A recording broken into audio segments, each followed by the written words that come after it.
சனி ஞாயிறு லீவு தானே, சரி எதுக்கு இந்த 2 நாள் லீவு வேஸ்ட் பண்ணிட்டு 4 காசு பார்க்கணும்னு சொல்லி கேட்டரிங்க்கு வேலை பார்க்க போனான். ஐயோ ஐயோ வெங்காயம் உரிக்கிறது, தக்காளி நறுக்கிறது, பீன்ஸ் பிக்கிறது, தேங்காய் உரிக்கிறது, சட்டி பாத்திரம் தூக்குறது, பால் காய்ச்சறது, பொரோட்டா பிக்கிறதுன்னு சும்மா வேலை உரிச்சு வாங்கிட்டாங்க. சனிக்கிழமை காலையில 11 மணிக்கு போனவன், ஞாயிற்றுக்கிழமை 2 மணிக்கு தான் வந்தேன். திணற வேலை. கேட்டரிங் ஒர்க் தான்ப்பா, அவ்வளவா வேலை இருக்காது, அப்பப்போ கொஞ்சம் காய்கறி மட்டும் நறுக்கி கொடுத்தா போதும்னு அந்த இன்சார்ஜ் அக்கா சொன்னாங்க.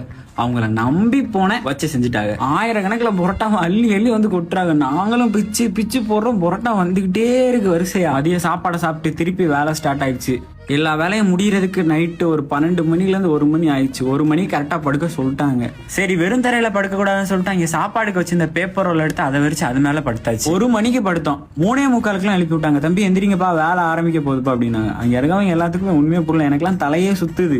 விடிய காலையில் எந்திரிச்சு அவனாவது உருளைக்கிழங்கு உரிச்சிருக்கானா, நான் உருளைக்கிழங்கு உரிச்சிட்டு இருந்தேன் அங்கே. அப்படி இப்படின்னு அந்த வேலையை முடிச்சாச்சு. ஒரு வேலையை முடிச்சா அடுத்த வேலைக்கு டக்குன்னு வாங்கப்பா இங்கே வாங்கப்பா அங்கே வாங்கப்பா அப்படி இப்படின்னு காய்ச்சி முடிச்சுன்னு ஒவ்வொரு ஆளும் கத்திட்டே இருக்காங்க. உண்மையே புரியல எனக்கு. ஸோ நிறைய திட்டு வாங்கினேன். அதை தாண்டி நிறைய விஷயங்கள் கற்றுக்கிட்டேன். 4 காசு சம்பாதிக்கிறது எவ்வளோ கஷ்டம் அப்படிங்கிறது அந்த 2 நாளில் தெரிஞ்சிச்சு எனக்கு. கடைசியில் எல்லா வேலையும் முடிஞ்சு அப்படி இப்படின்னு சொல்லிட்டு ஒரு 3:30 ஆக்கிட்டாங்க விடுறதுக்கு.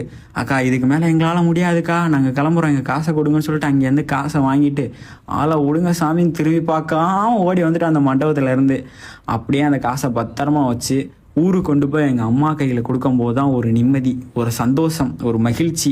அதை சொல்லி புரிய வைக்க முடியாது. பட் அது வேறு விதமான ஒரு ஃபீல். நம்ம சம்பாரித்து நம்ம அம்மா அப்பாவுக்கு கொடுக்கும்போது அது உண்மையிலே ஒரு பெட்டர் எக்ஸ்பீரியன்ஸ். ஸோ அவ்வளோதான் மக்களே.